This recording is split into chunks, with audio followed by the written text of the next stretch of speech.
Let's chant Namo Tassa before the start of the session. Namo Tassa Bhagavatu Arahatu Samma Sambuddhassa. Namo Tassa Bhagavatu Arahatu Samma Sambuddhassa. Namo Tassa Bhagavatu Arahatu Samma Sambuddhassa. All right.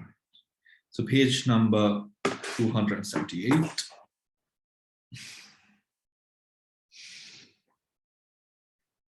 think we were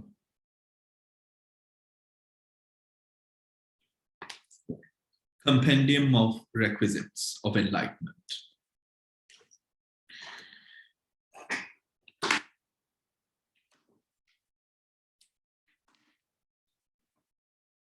Four foundations of mindfulness. In the Compendium of Requisites of Enlightenment, there are four foundations of mindfulness. One, the foundation of mindfulness in contemplation of the body. Two, the foundation of mindfulness in contemplation of feelings. Three, the foundation of mindfulness in the contemplation of consciousness. Four, the foundation of mindfulness in contemplation of mental objects. Guide to verse 24. Requisites of enlightenment. The Pali expression Bodhi Dhamma literally means literally states on the side of enlightenment. Although the expression appears rarely in the sutras, in later literature, it comes to be used as a general term for the 37 factors into which the Buddha compressed the practice of his teaching. These factors are called requisites of enlightenment because they conduce to the attainment of enlightenment, which is the knowledge of the four supramundane paths. The 37 requisites, as shown, fall into 7 groups. 4 foundations of mindfulness, satipatthana. The word patthana here is taken to have the dual meanings of setting up or application, upatthana, and foundations, that is, of sati or mindfulness. The 4 foundations of mindfulness form a complete system of meditative practice for the development of mindfulness and insight.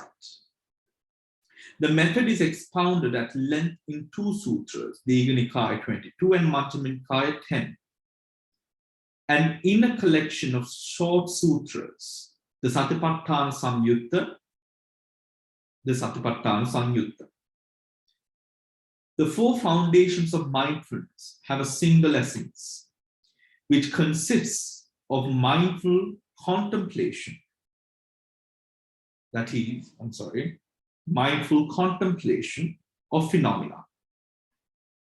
They are differentiated insofar as this mindfulness contemplation is to be applied to 4 objects: the body, feelings, state of consciousness, and mental object. Note the word state of consciousness. Yes, not just consciousness, but the state of consciousness.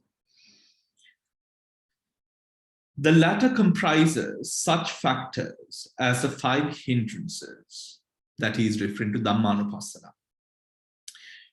The 5 hindrances, the 5 aggregates, the 6 sense bases, the 7 enlightenment factors, and the 4 noble truths. The practice of the 4 foundations of mindfulness is identical with right mindfulness as the 7th factor of the Noble Eightfold Path. As a Noble Eightfold Path. Is any clarification required? Any questions, anyone? I feel like we've gone through these sections, isn't it? Yeah? Okay, so shall we keep on reading? If you have any questions, please ask, yes? Okay. Verse 25. 4 supreme efforts. There are 4 supreme efforts. 1, the effort to discard evil states that have arisen. 2, the effort to prevent the arising of unarisen evil states. 3, the effort to develop unarisen wholesome states. 4, the effort to augment arisen wholesome states. Right? Arisen wholesome states. Guide to verse 25. The 4 supreme efforts. Sammapadana.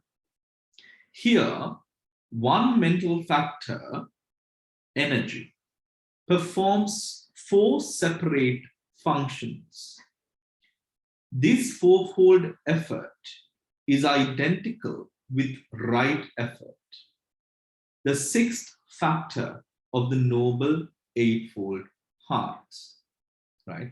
Now here, in the Sammapadana, when we talk about the Sammapadana with relation to, of course, Virya as a Chetasika, the way that it would work in the mind, and the way that it would continue its essence throughout our practice, right?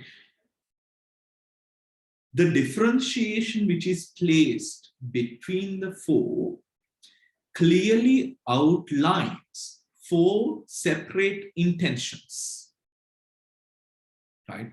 4 separate intentions.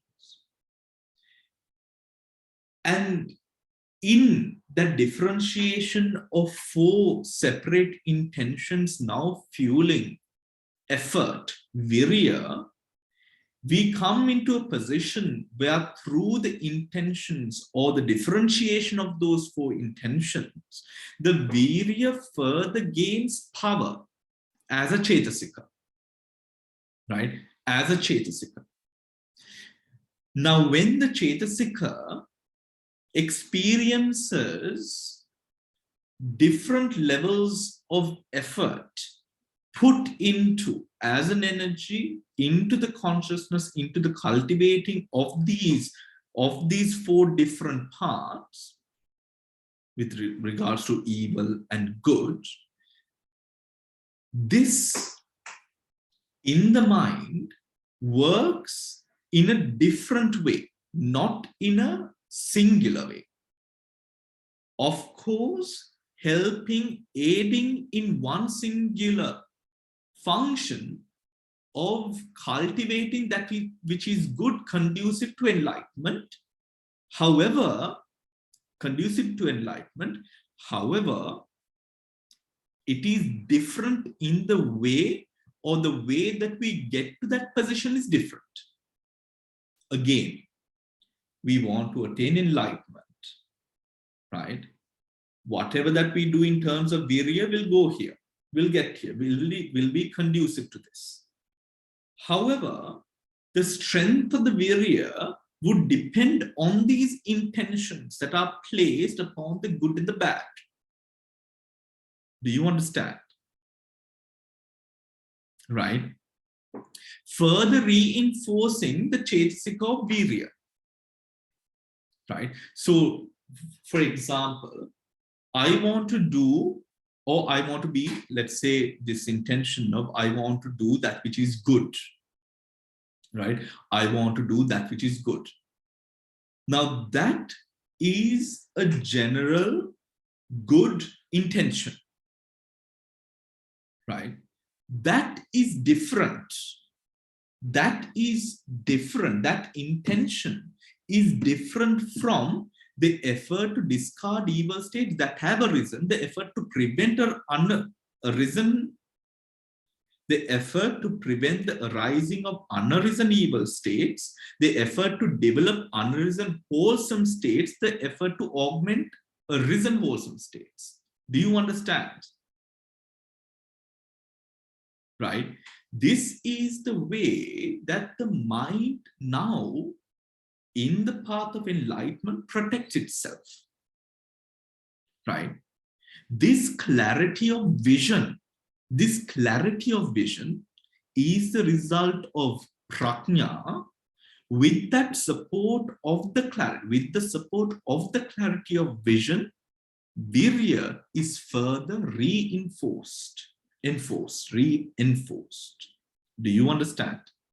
Right? So the differentiation between the Sammapadana would then tell us is the differentiation of intention that goes on to supporting the cultivation of the virya cetasika. Right? The first intention, the example that I said, I want to do good, right? There are loopholes in that intention. Those loopholes are removed by this differentiation, which is brought about by clarity of vision. Do you understand? Right? Now, Sammapadana belongs to, as it is mentioned here, belongs to the sixth factor of enlightenment. Right? Now, clarity of vision will take place at the stage of Samma Ditti, Samma Sankappa. Do you understand? Right? It is with that clarity of vision that we come into this state, which is the sixth factor of the Noble Eightfold Path. And that is where the sixth factor of the Noble Eightfold Path is now able to act in a way where the seventh and eighth factor, Samma Sati, Samma Samadhi, is attained with the support of the rest of the six factors. Do you understand? Now, we have been speaking about clarity a lot, haven't we? We have been speaking about the clarity of object. We have been speaking about the clarity of vision, not only in this class, but also in the meditation class, right? Now, do you understand, or does it become far more clearer how that clarity now paves way for the rest of the path to arise, especially the seventh and the eighth factors, right? The clarity for virya, to have this clarity, because we know virya is something that we use in even to press the button to enter this class, there's a role that virya plays in each and every, even to keep on following this class, there's a virya. We use virya at every point of our life, in all of our daily chores and everything that we do daily. Here, the Samma aspect is then important. The Samma, the word Samma is very important. That is why we find this differentiation when we say virya and then Samma virya. This Samma virya is something, the word Samma here defines a process, a practice, which brings the mind into a state of ekagata with regards to the object that virya takes and the path virya follows in taking the object. Do you understand? The path virya follows in taking the object are these four. Do you get it? Right? Is that clear, everyone? Right? Okay. Any questions? Okay. All right. Verse 26. 4 means to accomplishment. There are 4 means to accomplishment. The means to accomplishment consisting of desire, energy, consciousness, and investigation. Chattaro Iddipada, Chanda, Virya, Chitta, Vimansa. Guide to verse 26. 4 means to accomplish, Iddipada. The word Iddhi here signifies all sublime and supramundane states to be accomplished by applying effort to the practice of the Buddha's teaching. The principal methods of achieving these are called the means of accomplishment. These are identical with the 4 predominants. However, while those states become predominants, adipati, on any occasion, when they are instrumental in accomplishing a goal, they become iddipadas only. When they become iddipadas only when they are applied to achieving the goal of the Buddha's teaching, right? Of achieving the goal of the Buddha's teaching. The expression iddipada extends to both mundane and supramundane states, to both mundane and supramundane states. Any questions there?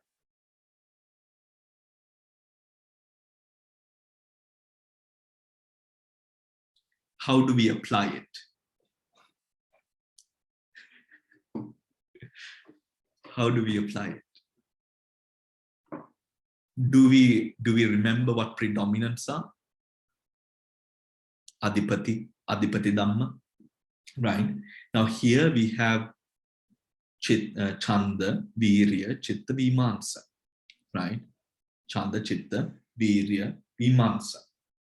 The word Iddhi here signifies all sublime and supramundane states to be accomplished by applying effort to the practice of the Buddha's teaching. The principal methods of achieving these are called the means of accomplishment. So what is practically, how can we sort of understand this in the Pada? Can anyone give an example maybe?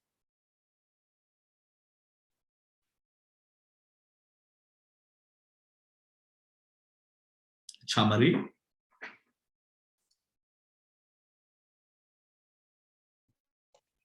Yes, Bhante. I'm thinking because what becomes Iddipada are the same 4 Adipatis. So whether the Adipatis can be used to attain something that is not Buddha's teaching as well.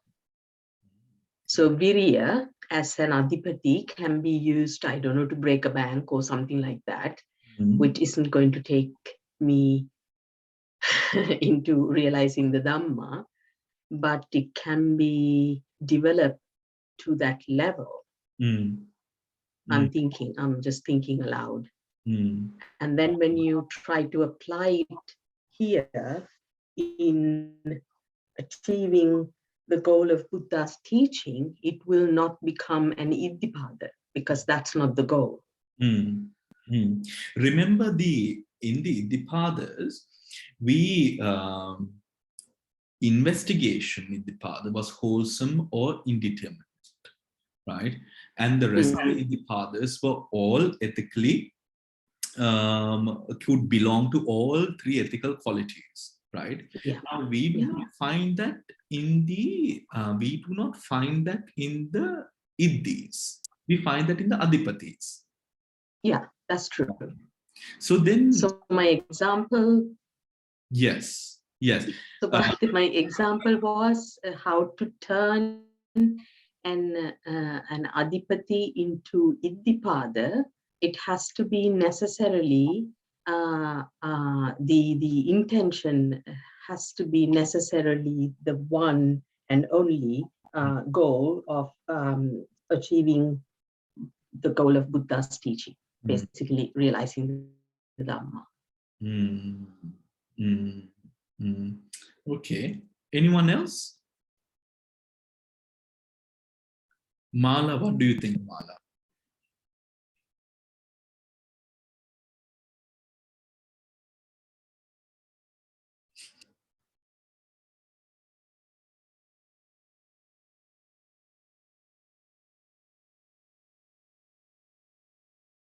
Anyone else on thoughts?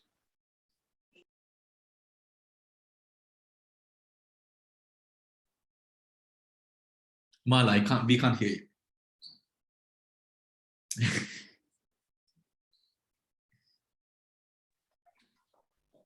The first three, desire, energy, and consciousness, they are ethically variable. But investigation is mainly prajna. So the first three can be developed into supramundane states with virya.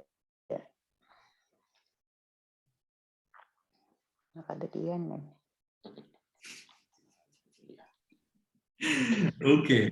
Okay. Well, I think definition wise, I think we understand definition wise. But here, the difference between the predominants, adhipatis, and the iddhipadas are this. The iddhipadas are more skills, values, right? Adhipatis are conditioned, are attributes which come into power because of preconditioning, right? Now, for example, if we quickly sort of go into the adhipati, right? Now, adhipati, a predominant, exercises supreme control over the entire chitta, right? Then, listen to that. A predominant adhipati exercises supreme control over the entire chitta, while a faculty exercises control only in its respective sphere. Right? Just remember that. The adhipati exercises control in its entire chitta. It's talking adhipati relates to the chitta. Iddhipada relates to the object. Do you understand? Dhamma? Yes. But there's a problem I can't understand. The adhipati operates one at a time. Right? It says it operates one at a time. So when you have chanda, desire, or chitta, either chanda, chitta, virya, or vimansa. So towards the end, when we develop it, we come to the vimansa, investigation, through which we achieve the panya. Right? So we are hitting the panya chaitasika only through investigation. Yeah. So when it comes to iddhipada, it is not a single action. It's a combined action. It's a combined action because it is not about it is the focus. If we talk about a pivot, right? A pivot. In the adhipati, the pivot is the mind. In the iddhipadas, the pivot is the object. Right? The pivot is the object. Right? So here, now, let's go back to iddhipada. What's the page, please? It's 280. 280, yes, here it is. Okay. Iddhipada. The word iddhi signifies a sublime or supramundane stage to be accomplished by applying effort to the practice of the Buddha's teachings. Right? By applying that effort to the practice of the Buddha's teachings. So how do you practice the Buddha's teachings? By taking an object. Do you understand? right? In the adipati, how is the object taken is more of an important thing, or what overwhelms or takes control of the mind in that process is what the adipati's focus is. In the Iddhipada's focus, how am I going to get this done? How is the mind applied to that object is in the question, is what is questioned when it comes to Iddhipada, right? In the Iddhipada, why it is also the word irthi, right, is a statement of power, irthi, right? Just take, we can take, sort of personify it to take sort of like a weapon of God, right? Like a weapon of God, which God uses, right? Gods, let me say gods, which gods would use to do what they want to do, right? It is like that weapon, it is like that tool by which that is accomplished, that goal is accomplished. That is an Iddhipada. Do you understand? The Adipati Dharma is the Dharma which saturates the mind at that point in the process of consciousness, right? Of all the phenomena, the mental phenomena that arises, only one Adipati Dhamma comes to play. Do you understand? Right? Now, the four are desire, energy, consciousness, investigation. When we are moving forward with the practice, we can at times attain or succeed owing to the energy of desire that we have. Or the power, let me not say energy, let me say the power of desire, chanda. We can be successful at a practice owing to the power of the energy, owing to the power of the consciousness, and owing to the power of investigation. Right? Example. When it comes to sila, right? When it comes to the process of refraining, right? When it comes to the process of refraining, a desire has arisen. Kama chanda has arisen. Now, to keep yourself from enacting upon the kama chanda that has arisen, you can refrain by the energy of desire. No, I don't want to do this. The desire to refrain can overpower and help you in that succession. Or by energy, putting continuous effort to keeping yourself from it, which is different from desire here. Or the power of the consciousness, going into the power of the consciousness to samadhi at that moment to keep yourself from transgressing the precept, from transgression of the precepts. Or usage or applying prajna, investigation over trying to understand the reality of the kama chanda. Do you understand? Right? However, now let us, in that same way, take an example of the adipati. In the adipati, the chitta that comes up,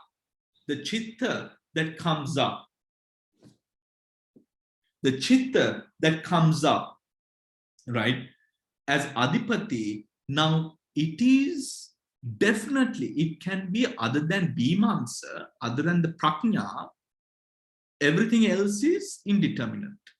Everything else can belong to any ethically variable factors. So now, what powers the mind towards the Kama Chanda? Kama Chande kerehi, e arumuna kerehi. Manasa yomu wenne mona adipati balend. That is different from how do I keep myself from giving in to the Kama Chanda. Do you understand? Then Chanda adipati vela kame arumuna ganna puluwa. Chanda adipati vela kama arumuna ganna puluwa. ඒක වෙනස් ඒ කාම අරමුණෙන් වැළකීම වෙන්නේ ඉද්ධිපාදේ. තේරුණා? Right? All right. Do you understand that now? Do you need another example? Another example? Padma, is that yes or no? Yes. Okay. So, Ante, yes. Yes, Shreya.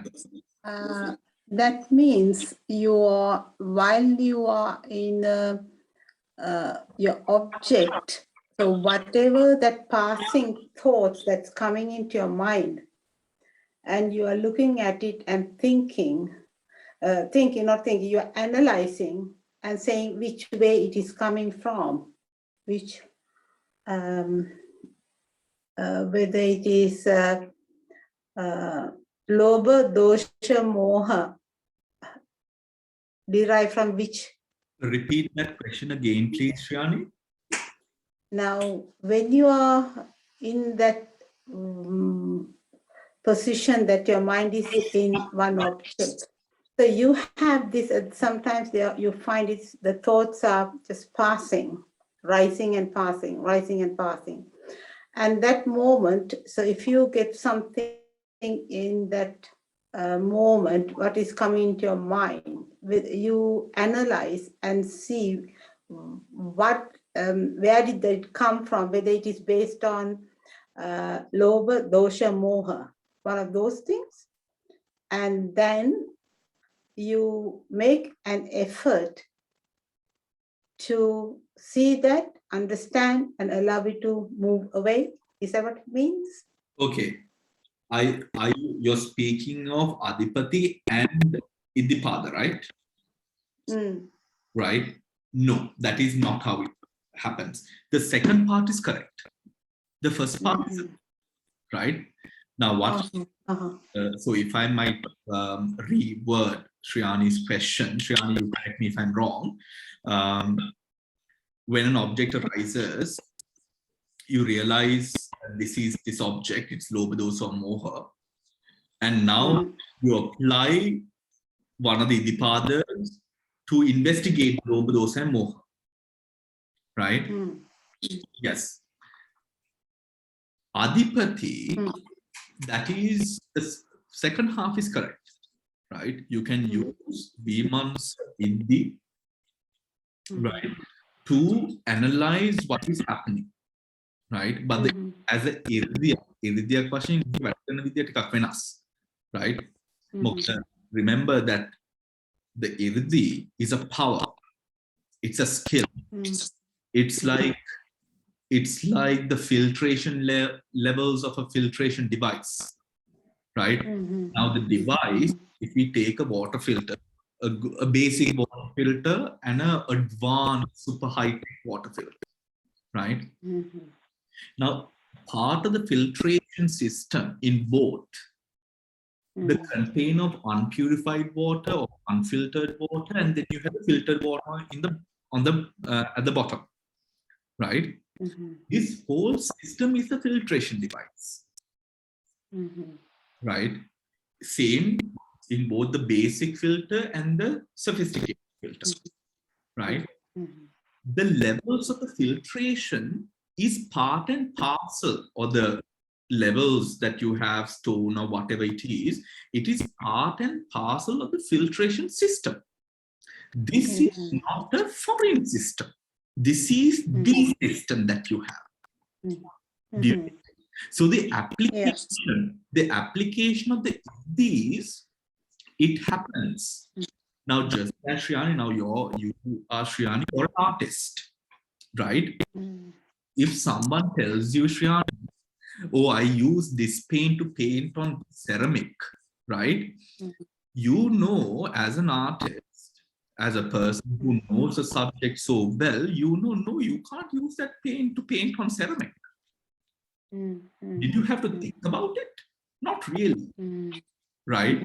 You almost, it is almost as a doctor, who knows, okay, this is not taken for this, right? As clear as day. Now, why is that?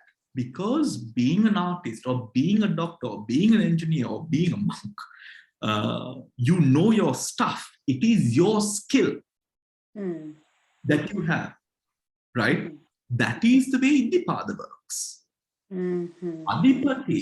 Adipati works in a way where the consciousness, because of either Yonsmansikara, Ayonsmansikara, Vasana, or latent tendencies, whatever reason, now, for example, let's take an example of Adipati. Let's say,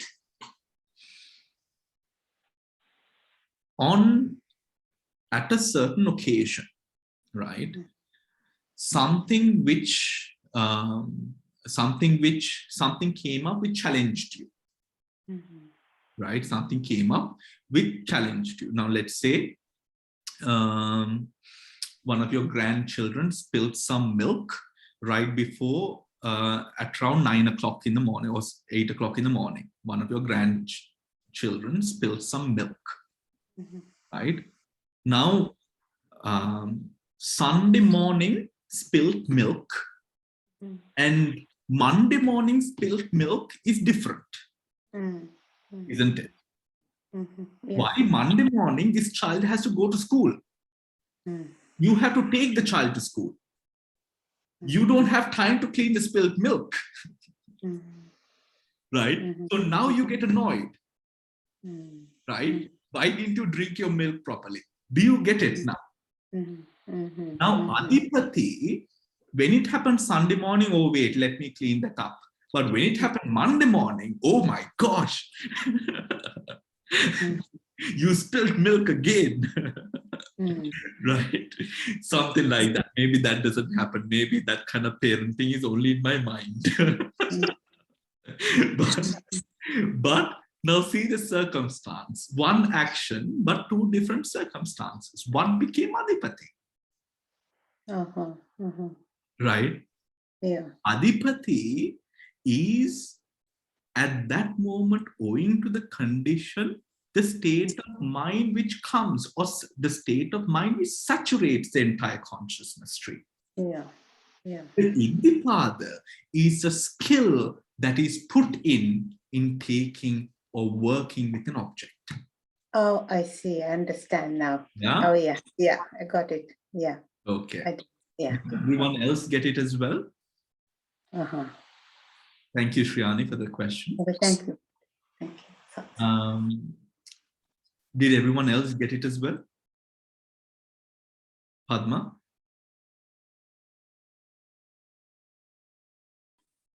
So now if it is with Indipada, then I will react in the same way on both occasions. Is that what you're saying? No. Yeah. That example was an example of Adipati. That's right. So if the same thing happens and if I apply Indipada, yeah, okay. I will stop. Example. Let's go on with that example. Now we have 4 Indipadas, Chanda, Chitta, Virya, Vimansa, right? Now you have got mad, right? Now, okay, good example, UK. In the UK, there's a way that we speak to kids, right? I don't know, you don't speak to kids in the same way that maybe in Sri Lanka you would speak to kids or kids who are born and raised in Sri Lanka, right? It's a bit different how you handle situations, right? Now you've got mad, right? How are you going to handle this now? dependent upon your skill that you have, you can handle it by way of chanda, by way of virya, chitta, or vimansa. Let us take this scenario. Okay, you've got mad, you realize you've got mad, right? And now you realize, okay, this can't ruin my whole entire day. There's nothing to get mad about. I'll just come back and clean it. Now, what is that? You've applied maybe vimansa there. Right? You applied vimansa there. Another example of a way that we could handle it. You are determined not to let this affect your day, or you know the child is going to school, so you don't want to affect their day as well. So what do? You say, that's fine, that's all fine, you know, I'll clean it up later on, let's hurry up and go get in the car, right? That could be virya. Do you understand? Right? Another example, same, right? Another way that we could handle it. You desire, you got up in the morning, you did your meditation, right? You've just seen my message about the homework of Buddhanusati on Monday morning, right in the morning. So that annoying monk has also reminded you that you have homework to do. So you are determined more than ever to be mindful through the week. So now, chanda, you want to be mindful. You're not going to let it affect your mindfulness. Your focus is, no, I'm going to manage this. I need to maintain yoniso manasikara. What is that? That's chanda. Do you understand? Right? Then, chitta. What is chitta? The state of consciousness. Right? Being in this, you just got up from your meditation, you have your samadhi, right? You've experienced samadhi in the morning, but this was, you know, an altercation, whatever, right? But now you want to stay in that state of consciousness as you start your day. Now that is chitta iddipada. Do you understand? Right? What is the tool? What skill set do you have to be able to put to use how you would manage or handle that object? The object is the milk, which has now, it's all over the counter, it's all over the kitchen, right? Now, the way that you handle the milk, now see, there's two elements here. There is the milk, which is currently running down the countertop. And then there's a child who's like staring at you and the milk to see how is Archie Amma going to react. Right? There are two. At every position with the milk, with the child, the iddipada can be different. Do you understand? The skill of how vimansa would come, okay, spilled milk, okay, milk spills. So what? It's fine. I'll come back and that's vimansa iddipada, right? Do you understand? The child can be desire, or it can be chitta, or it can be virya, or it can be vimansa as well. The approach that you take with that object. Do you understand? Right? Bhante, but then in the meditation state of mind, yeah, right? It's not like the practical life. So therefore, when you are in that state of mind, I think, I don't know, this is my personal experience. Probably when situation like that, I probably will be going to be mansa. So can that be always when situation comes, I using the vimansa all the time, that means? It could be. It could, yeah. But also remember that iddipadas can shift as well. Because remember, there can be many processes with regards to one process, one object. Not at the same time, but right after. Okay. As well, because these are processes, isn't it? Yeah. Right? Do not ever forget, now that we've sort of come through it, remember these are chitta vitis. right? And at each chitta process, we take an object. How do we take that object? Right? When in the Iddhipada section, Adipati section, it said, the Adipati takes over the entirety of the consciousness. Remember, consciousness and their respective concomitants, mental factors, Chitta and Chetasika. It overwhelms this sector. But remember, after this, there is another process that arises. And then another process, right? So this can change as well, owing to what skill set or what is Adipati at that moment. Right? Okay. Do you understand? Right? Trying to understand, Bhante, because it is a practice. Yes. Now, with the practice example, let's take a practice example then, right? Now, Anapana, right? Or let's take Vedana-Anupassana, right? Vedana-Anupassana, sensations arise. You are just starting off. Now, an acute sort of pain sensation arises. How are you now going to continue, or how are you now going to work with this pain? You can work. You have 4 skills to work with if you do, right? Which is the prajna aspect of applying anicca dukkha anattama. The consciousness aspect. Yeah. The virya aspect, whatever happens, I'm not going to get up. I'm not going to change my posture. I'm not going to give up the object. Yeah, there you go. Rising and falling is another way of looking at it. But because the sensation is not one whole continuous, it comes in waves and then disappears. Yeah, okay, I follow one thing. Thank you. Yeah. Thanks. Any questions, anyone? Any other questions? Okay, shall we move on then? Okay. Chanda Chitta Hari. Verse 27. Right, verse 27. 5 faculties. Bhante, Yes, no. Bhante, can we say when the faculties are practiced well, they become powers?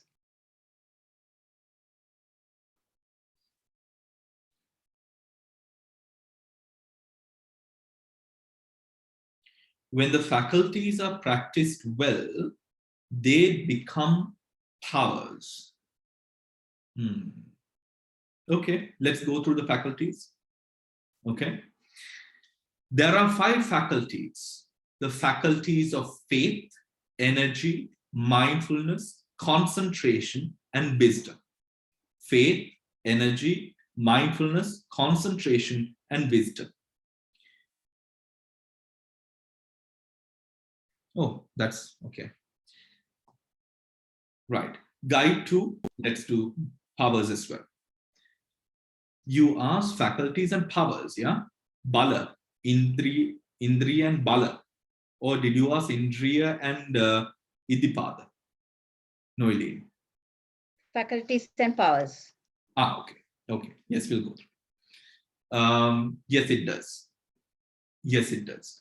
There are 5 powers. The powers of faith, energy, mindfulness, concentration, and wisdom. The faculties and powers comprise the same 5 factors, though different functions are attached to the 2 categories. The faculties are factors which exercise control in their respective domains. Exercise control in their respective domains. Exercise control in their respective domains. While the powers are the same factors considered as being unshakable by their opposites, right? By being unshakable by their opposites. Thus, the 5 faculties exercise control in the respective spheres of resolution, adimokha. right? The 5 faculties exercise control in the respective spheres of adhimokha. Exertion, paggaha, awareness, upatthana, non-distraction, avikkepa, and discernment, dasana. In doing so, right? In doing so, help to overcome their opposite.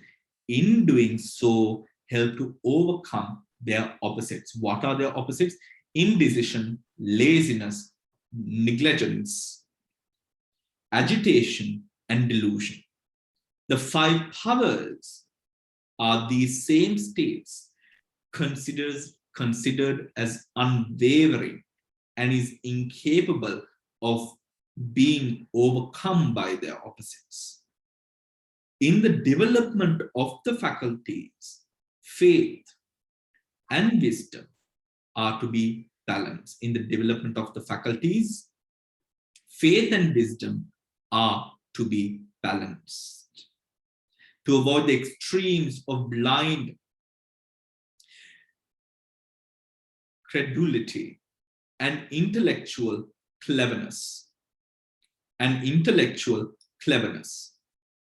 Energy and concentration are to be balanced to avoid restless agitation and sluggish immobility of mind.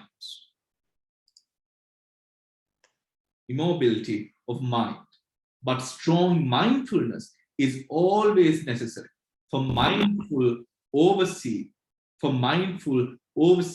the development of the other faculties and ensures that they are kept in balance, right? That they are kept in balance. Now, we have gone through these before, right? The faculties leads when the faculties are cultivated again and again and again and again and again. When balance is struck with the faculties, this leads to the unshakable stability of the balas, right? Of the balas. That is a given. The part here, thus the 5 faculties exercise control in their respective spheres of adhimokha, paggaha, upatthana, avikkepa, and dasana, right? The 5 faculties exercise control in their respective domains of resolution, exertion, awareness, non-distraction, and discernment.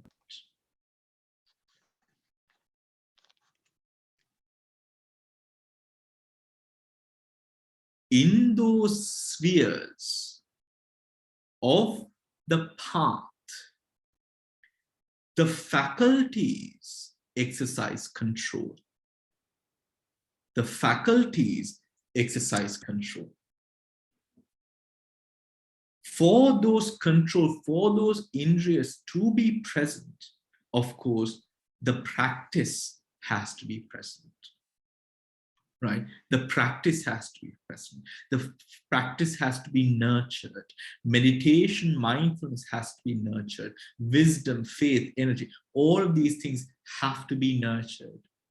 And not only individually, a practitioner understands the role and the functions it plays and learns how to harmonize these 5 faculties in the way that it operates, so much so that it now becomes unshakable, which is now a bala, right? Which is now a bala.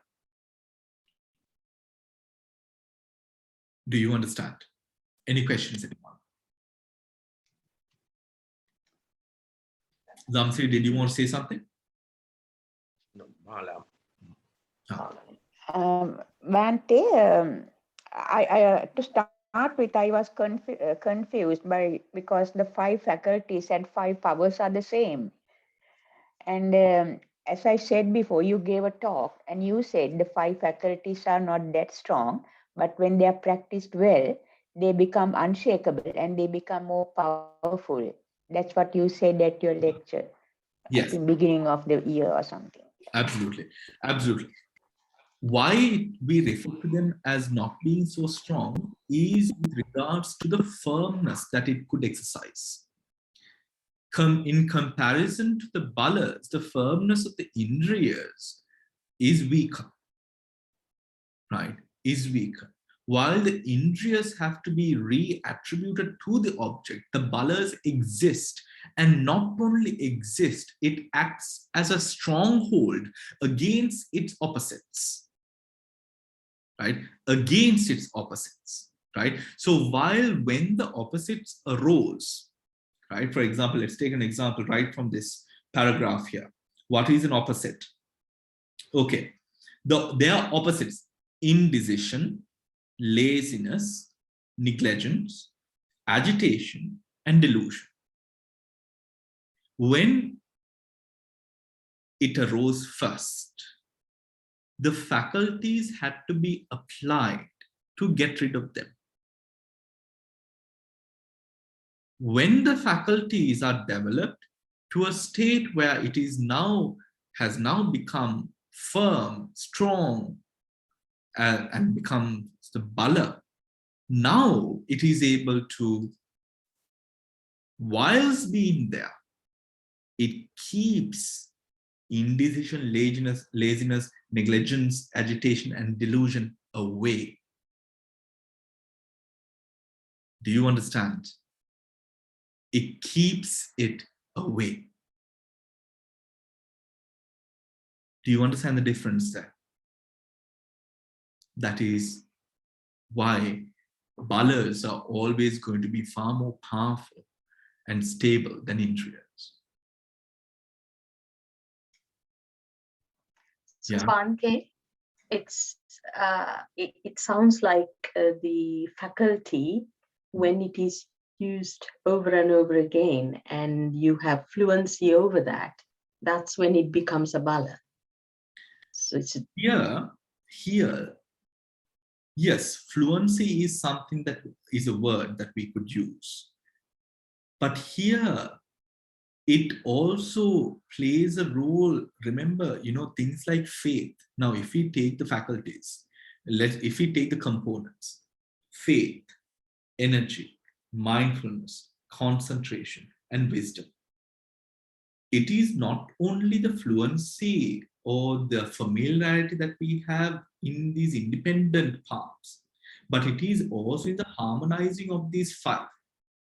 For the harmonizing of these five, that harmonizing can only happen in a complete state of acceptance of these five.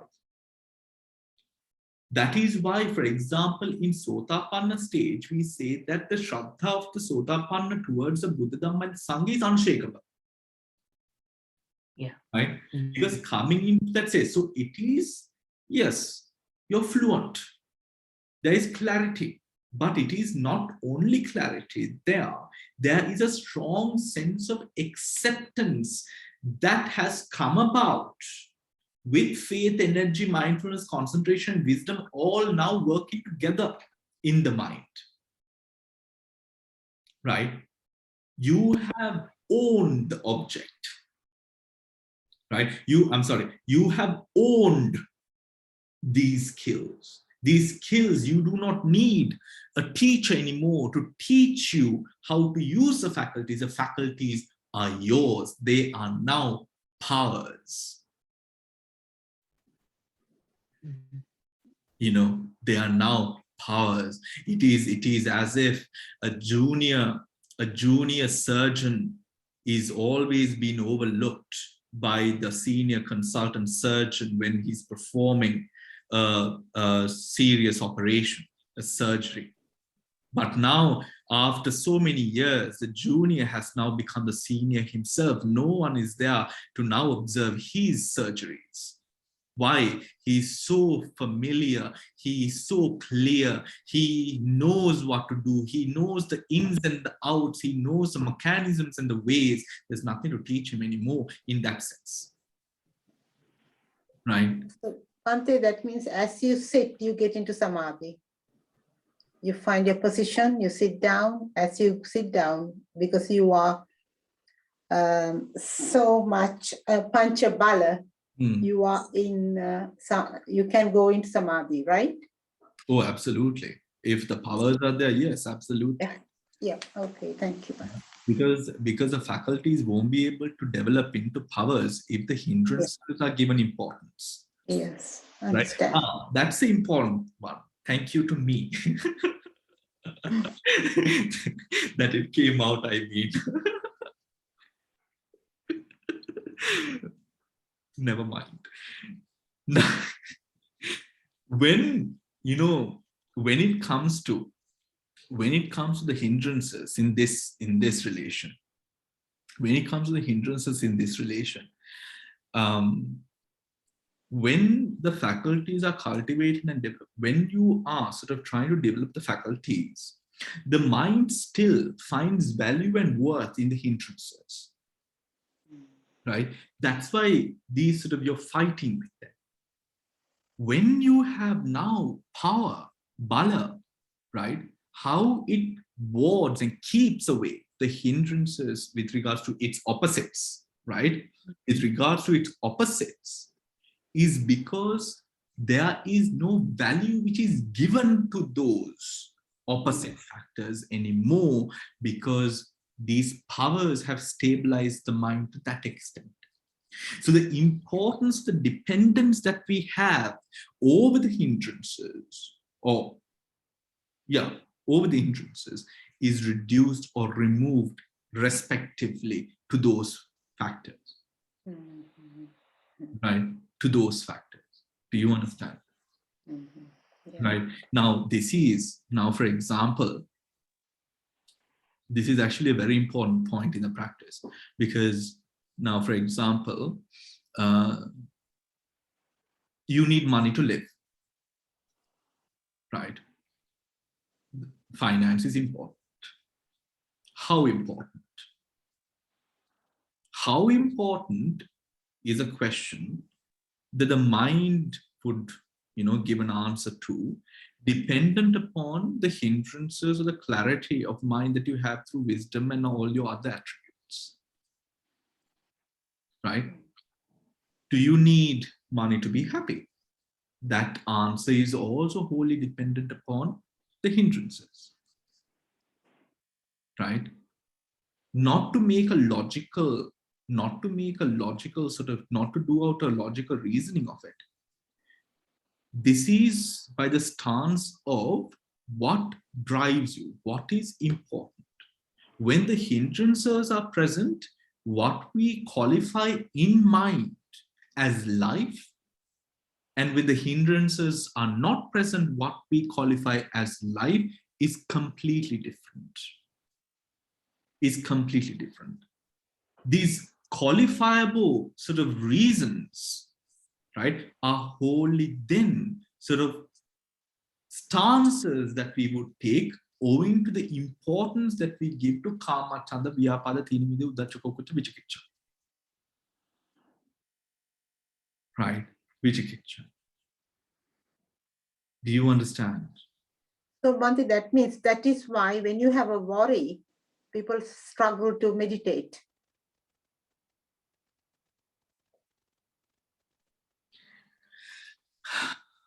So Yeah. I mean, I have come across people who are really very good meditators, but they tell, today I just can't. I got something in my head and it worries me, and I just can't. So therefore, they don't do it purposely because of that worry. They know they're going to sit and struggle. So they said, I don't want to cheat myself. I don't do it today.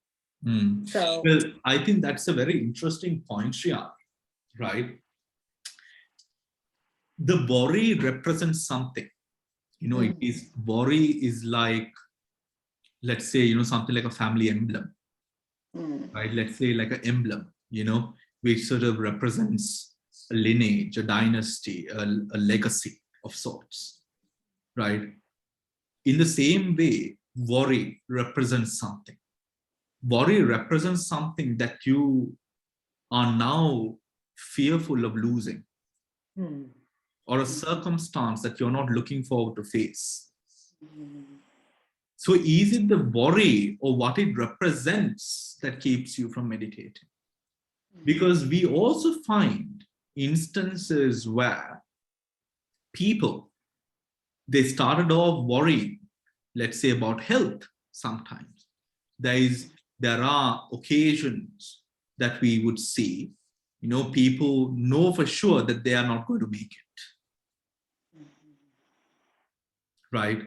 For some, if they have that sense of Dhamma practice or whatever, that wholesome practice, for some, they calm their minds. For others, they can't. Why? Then it comes down to that which it sort of resonates or what it sort of represents and how you deal with that which it represents. Worry has meaning. Here, what we transfer is the importance which we give to that meaning over the importance that we would give to a more supramundane meaning.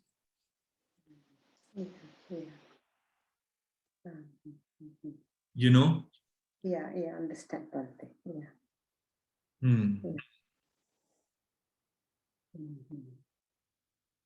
Now, if we take as an example the Buddha with his Pubbes Nivasanusati Jnana, the knowledge of being able to see past births, the Buddha saw for himself the lives that he lived as a bodhisattva actually. As a bodhisattva, Pubbes Nivasanusati Jnana arose to the Buddha, thus helping him. Now, all of those jatakas that we see, that we know, the Buddha's training period as a bodhisattva, and then having Pubbes Nivasanusati, it's interesting. The position of Pubbes Nivasanusati Jnana in the enlightenment process during the last night of the bodhisattva. It's very interesting. Because through the Pubbes Nivasanusati Jnana, the Buddha realized, my gosh, when Tanha Rati Raga, all these defilements came up, the Buddha realized through Pubbes Nivasanusati, look, I've done all of this. I've done far more than even what this body as that I have now is capable of experience. I mean, the Buddha as a bodhisattva sat on Sakra's chair and ruled with Sakra's plane. And having ruled Sakra's plane, he was not satisfied with the pleasures that was available to even Sakra as a human being. He was a Chakravala. He was a universal monarch. That Pubbes Nivasanusati, the position the Pubbes Nivasanusati holds in the process of enlightenment during the last night is very interesting, because that allowed the Buddha to transfer importance, to know what is truly important, which was not that which was supplied through the hindrances, through the experience of the hindrances of the five senses, but something that transgressed the body, experience as a whole. That there was no satisfaction to be gained by the world. We, you and I, we still believe that there is satisfaction to be derived in this world, don't we? Right? But the Buddha, through his Pubbes Nivasanusati Jnana, realized, no, I did all of that. I did not get anything. So now, completely letting go of the dependence the Buddha had upon trying to satisfy the five senses and saying, no, let me let go of all of this. Coming into a state of mind where he was able to truly accept wholeheartedly this transference, this metamorphosis like process, where now the conditions which made him happy changed entirely.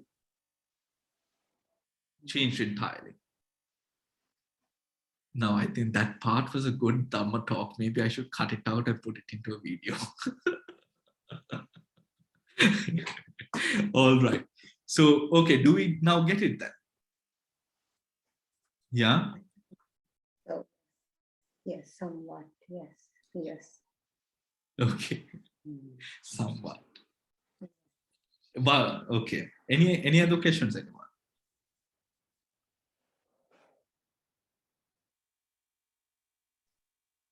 Okay, let us move on. Verse 29. 7 factors of enlightenment. There are 7 factors of enlightenment. The factors of mindfulness, investigation of states, energy, zest, tranquility, concentration, and equanimity. Right? And equanimity. That is Sati Sambojjhanga, Dhammavichaya Sambojjhanga, Virya Sambojjhanga, Piti Sambojjhanga, Passati Sambojjhanga, Samadhi Sambojjhanga, Upekka Sambojjhanga. Right? Among the 7 factors of enlightenment, investigation of states, Dhammavichaya is a designation of wisdom, prajna, insight into mental and material phenomena as they really are. Insight into mental and material phenomena as they really are. Tranquility means tranquility both of consciousness and of the mental body. Tranquility both of consciousness and of the mental body. Equanimity here means mental neutrality. Tatra Majjhataka, one of the universal beautiful Chetasikas, not neutral feeling, not neutral feeling. The 3 factors of investigation, energy, and zest are opposed to mental sluggishness, The 3 factors of tranquility, concentration, and equanimity counteract mental excitation. Mindfulness assures that the 2 groups occur in balance, neither exceeding the other. That is actually the hardest part, right? That is the hardest part. Finding that ability to balance, right? Even in your meditation practice, right? The difficulty that you might be facing in being with the object is not the fact that you can't meditate, is the fact that it's difficult to balance. The challenge of balancing, right? The challenge of balancing. So when it comes to balancing, now, when it comes to the 7 factors of enlightenment, which is wholly dependent, when the 7 factors of enlightenment is cultivated with balance, right? One can't arise, or the level to which one can go. Oh my gosh, my English. The level one can go to, let's say zest, the level one can go to is limited without the support of the other. Right? Is limited without the support of the other. That is why the 7 factors of enlightenment, when they are cultivated, right, they can't be cultivated all of a sudden without the other supporting factors of indriya, bala, sila, or in plain terms, sila, samadhi, prajna. Right? Because what happens is, yes, energy can be there, but what happens? You exhaust yourself, you see. That happens to a lot of people, isn't it? Maybe your interest in Dhamma was present when you were much more younger, but then you tried, it didn't work out, you gave up. What happened there? You were exhausted. It didn't work out. You were unable to balance. Right? You had the inclinations to cultivate your sila, but there were so much of things happening in your life, you couldn't balance the sila. Right? This happens more often than we think. This state of balance, that is why now let's take the most basic of sutras. I'm sorry, I'm saying basic of sutra is not basic, but basic in the terms of how we learn it. The Singalovada Sutra, right? The Singalovada Sutra talks about, in Dhamma school, we are taught Singalovada Sutra, mema thamai ammata salakanne, mema thamai taattata salakanne, mema thamai guruvarayata salakanne. You know, it's a very cute teaching, right? Now, as we progress, the Singalovada Sutra is not about really, yes, of course, the essence is, this is how you respect and treat one another. But the true essence of the Singalovada Sutra lies in the foundations of mundane life. What brings stability to a mundane life? That stability, it is someone who reaches that state of stability who will have the time, the energy, the capacity to invest their lives to the path of enlightenment. Right? When we talk about ananasukha, anavajja sukha, the happiness that arises from being free of debt, what has debt to do with enlightenment? Only the fact that when you don't have debt, you don't worry. Enabling you to now focus your energy on enlightenment. You can't now, I am telling you now to transfer the importance that you place. You can transfer importance when there's no debt collectors coming behind you and nagging you for the money back or trying to seize your house and properties, right? So then we find ourselves in a mix of Dhamma with 86,000 odd parts of Dhamma, 84,000 parts of Dhamma relating how do you form stability in your mundane life? How do you form stability as a parent? How do you form stability as a mother? How do you form stability as a wife? How do you form stability as a child? How do you form stability as a monk? All of these parts is to give you the sense of peace of mind, which will now support you to balance the indriyas, the balas, whatever, these factors, which will help in the ultimate cultivation of the 7 factors of enlightenment. Right? The 7 factors of enlightenment. Do you understand? Right?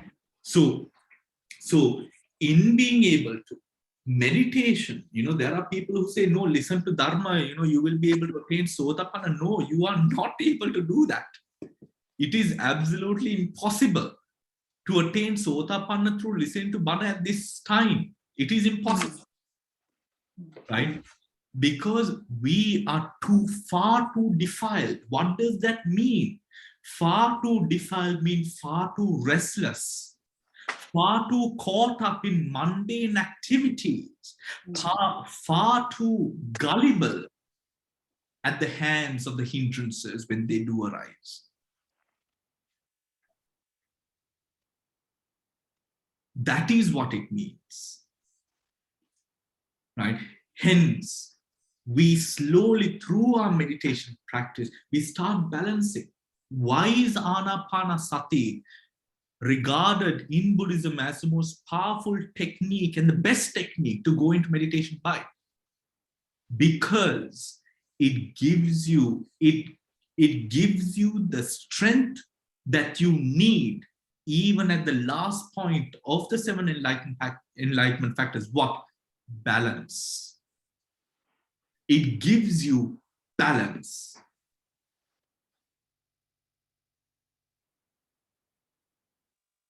It gives you balance. Bhante? Yes, Shani. Can you explain the difference between the Sati Sambojjhanga Ekaggata and the Vitakka Vichara Priti Sukha Ekaggata? it's a two different techniques, isn't it? It is two different techniques. It is two different techniques, but where are you getting this from? Through my practice. I practice and I don't understand these words. So when you start talking about it, I'm working out these words, what you're using, different stages.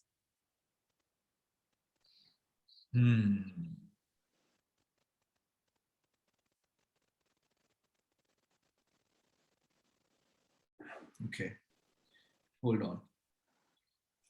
Sati Sambodjanga Ekagata and Shriani? Vitakka Vichara Priti Sukha Ekaggata. Okay.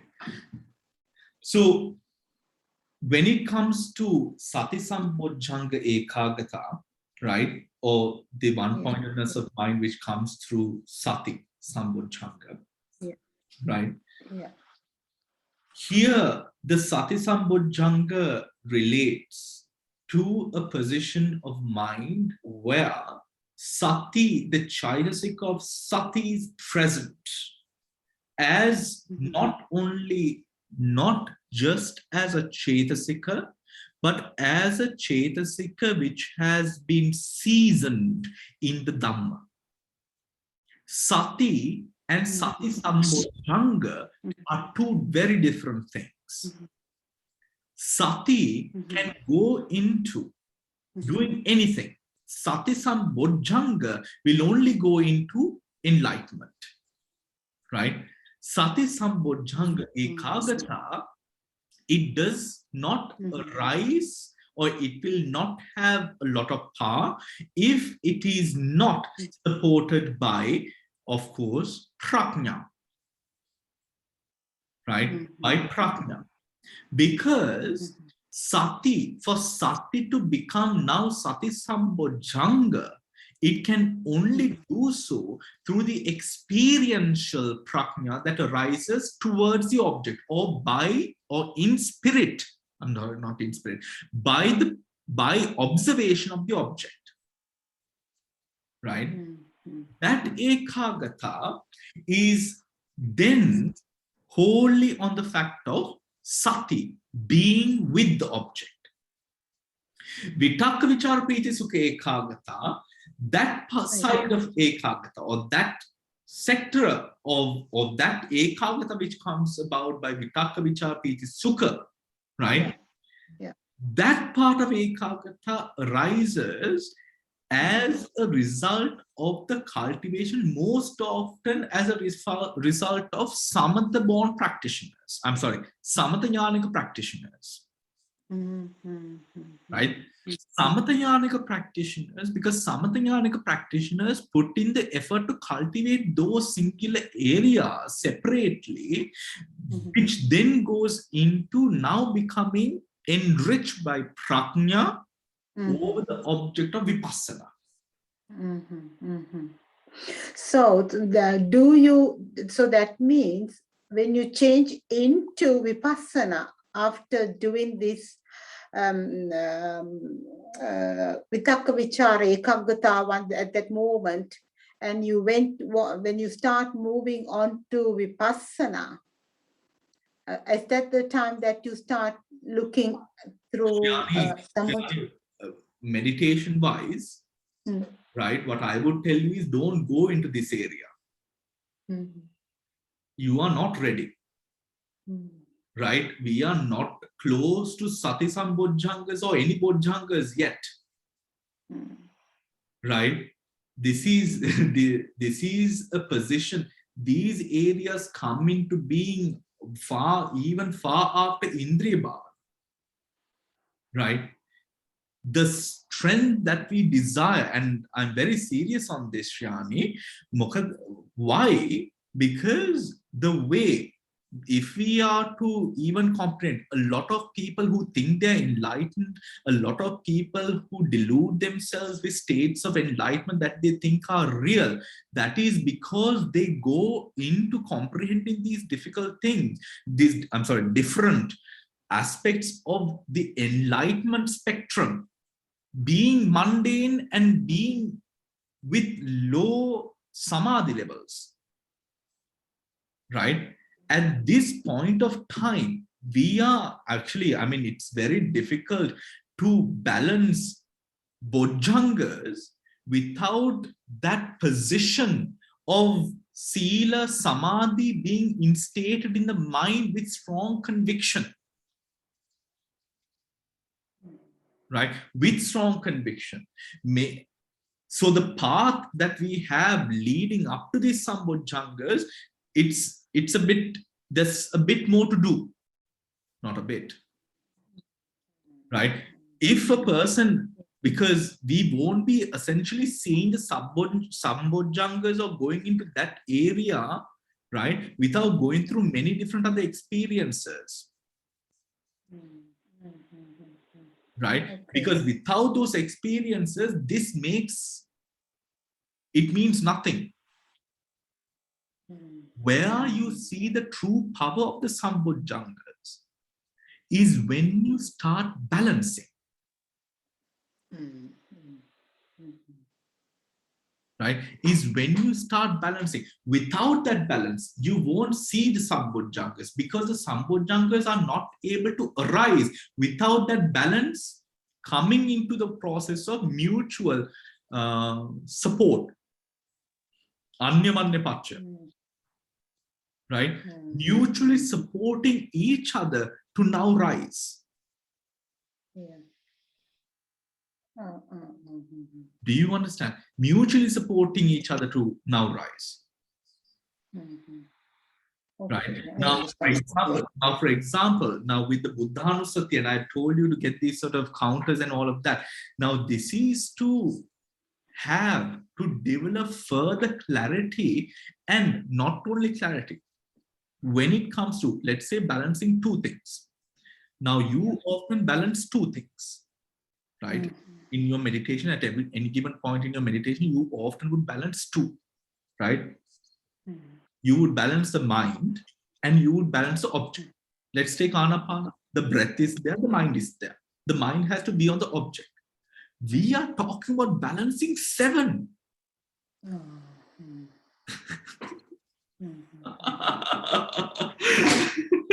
It's not going to happen. You can't. You will go crazy. I'm literally telling you, you will go crazy. Don't do it. No. Not that I was not sure of what is how.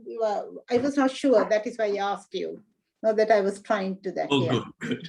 Yeah. Good. Because now I told you of a story when in PAOK, Venerable PAOK Sayadaw taught the Patthana technique of meditation to 2 bhikkhus. One was a PAOK bhikkhu who developed hysteria. He couldn't handle it. And the second was Venerable Naunaya Abhidhamma Chapter. Venerable Naunaya Abhidhamma Chapter could handle it. Right? Could handle it. Why? Because there are so many things to balance. Right? So many things. Just imagine, Shriyani, you're having a dream. Right? You're having a dream. The dream, now let's say you're just like this and the dream is happening. Right? This dream all of a sudden fast forwards. Not fast forward. What do you call speeds up? Speeds up. It becomes now scary. Have you noticed that? It becomes a little bit unsettling. The dream is happening so fast, as if you're in a racing car of sorts, sort of going, and so many things just happening and happening and happening and happening. It becomes scary, doesn't it? Right? When we go into paths that we are not prepared for, sometimes it becomes like that. Right? That is why slowly we start, first of all, we start sort of balancing the mind. Sila, Samadhi, Prajna. Right?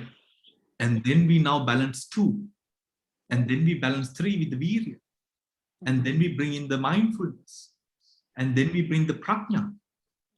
And we slowly harmonize them. It's a beautiful art. It is really like playing a musical instrument in a certain way. and it becomes something so, so beautiful, right? Not something which is tiring, or, you will take pleasure in sort of playing this instrument. But for it to go to that amount of beauty, first of all, you must slowly collect the supporting factors. The supporting factors. Now it slowly becomes, it is almost, it is almost like really playing an instrument. It really is, and it's so beautiful. Thank you, Bhante. Because so many people teach meditation, people don't give really breakdown like you do. And that's the way you are imparting the knowledge in such a beautiful way. And it's so easy to understand because I feel now because I've been meditating and I practice it, but now I start putting 2 and 2 together, and I just picking up and, threading my chain gently. Yeah. Absolutely. And when we have the support now with the indriyas, when we have those different supports of the indriyas, it almost becomes, when one indriya becomes powerful at that moment, it changes you, right? You build on that change. And now the things that it is almost as if you're stacking some sort of bricks or some sort of thing that you stand up on. Now you can see beyond the fence. It's something like that, right? But you need to stack, you need to have support, right? You need to have the foundation properly, the foundation. Yes. Yes. Well, yes, foundation, if we give it sort of like a generic term, but really it is not, it is like layers, you see, it's like layers that becomes,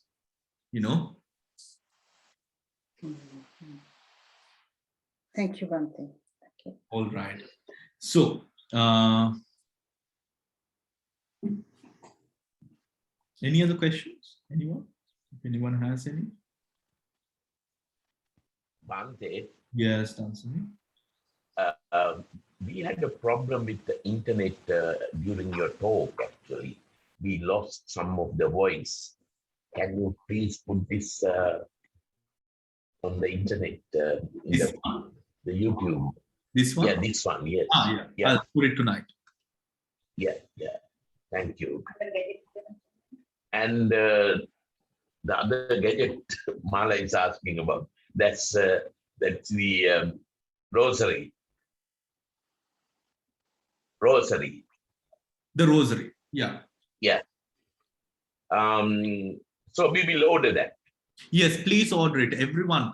And I don't want anyone using rosaries, please. And if you're trying to be stubborn and going with a rosary, don't do it, right? Get the gadget. And and actually, I mean, if you all live close by, I think the one that I sent you, you can get like 5 or 6 or whatever, So maybe you can buy a couple and keep one in the car, or whatever, And I also want you all to have a meditation book, right? Like a record book, right? And I will sort of, and have a table or something, right? That you write on the book, because I will have you start to track the Buddhanusati numbers on a daily basis, right? On a daily basis. And I want you to start recording them. Right, I want you to start recording them. It will be an immensely good practice, and also, something that we sort of learn now, like venerables, like Venerable Lady Syaro, Venerable Pauk Syaro, Mahasi Syaro, now in Abhidhamma Swami, so many monks with keen intellect. By keen intellect, what I mean, or what we would understand now, it's not intelligence. It's the mind's ability to sort of sharply go into an object, right? This, with mundane life, this becomes very blunt, you see, right? So what happens with things like Buddha, practices like Buddhanusati, is it sharpens a lot, right? And also your capacity to hold increases, right? Your capacity to hold increases. So that is why I'm saying don't use a rosary, because with the rosary, what will happen is you will be distracted with the counting, right? You will be distracted with the counting. And soon, before you know it, right, in a couple of weeks, you will be able to do 3,000, 4,000, 5,000 Buddhanusatis. And I hope you get to that level. I want you to be wearing this all throughout the day and trying to bring and do the Buddhanusati throughout the day, right? Keep it going in your mind. Now, when I'm saying this, you might say to yourself in your mind, oh, that's going to be difficult. I have other things to do. Now, that is what, we said about true. You have other things to do. We all do, right? But that importance, why your mind is saying that is because of hindrances. Realize that, right? The importance. So it doesn't mean that you can't drive and do this. It doesn't mean that you can't cook and do this. You can. You can do whatever it is that you're doing and still do it, right? You can still do it. You can get used to it, right? So then every moment of the day, even with working, even through breaks or whatever it is, you will be able to continuously, of course, when you're working and you're focusing on something else, that's a different story. But you will find that this starts now working in your mind all the time. Buddhanusati, right? So then when you go to Itiviso Bhagava Arahant Samma Sambuddha, as you will come to a position where just in the speed of Itiviso Bhagava Arahant Samma Sambuddha Vijayana Sampanna Sukhato Loka, as you're going through that, you will be able to remind the qualities of the Buddha so much so faster, the mind becoming now into Tikkapanya, coming into a position of Tikkapanya. When we cultivate this ability of, growing courses with this keen intellect in contemplation, we'll be able to go into Vipassana far more easily, right? Far more easily. So do order it, do get it, right? And do get a notebook as well, right? Do get a notebook as well and do the tables and the drawings and all of that and prepare yourself. And we'll be starting this Saturday. Okay? Right. Okay. I've already ordered Swaminathan. I hope I'll get it before Saturday. Wonderful. Bhante, it is like this, the Om Mani Padme Hum. It's like this Tibetan say the Mani Padme Hum all the time with the rosaries. Yes. Now Om Mani Padme Hum is a bit different to the Buddhanusati technique. Right? Om Mani Padme Hum is far more easier than Buddhanusati. Yeah. Right? It really depends. And for those of you who can read Sinhala, of course, all of you can, except me, you all should all read Renukana Chandamimla Swamin Hanse's Mokada Putta? Buduguna Neda. Buduguna. I don't have. I have Abhidhamma. Yeah, get the Buduguna book. It's also in PDF. Start reading that. Right? Start reading that. I will actually the Sudasi Swaminathan send me the audiobook. I can send you the audiobook if that helps. Okay, Bhante. Yeah. What I will tell you is have the PDF on your iPad or whatnot and listen to the audiobook and the PDF together. Right? Listen to the audiobook and the PDF together, and you will be, if you sort of devote one day to it, you will actually finish it in a couple of hours, right? And it is, you will finish it in a couple of hours. So I will send you the audiobooks. All right, I'll put it on. Thank you, Bhante. Okay, lovely. All right then. Take care. Good night. Thank you, Bhante. Good Saranai, Bhante. Good Saranai, Bhante.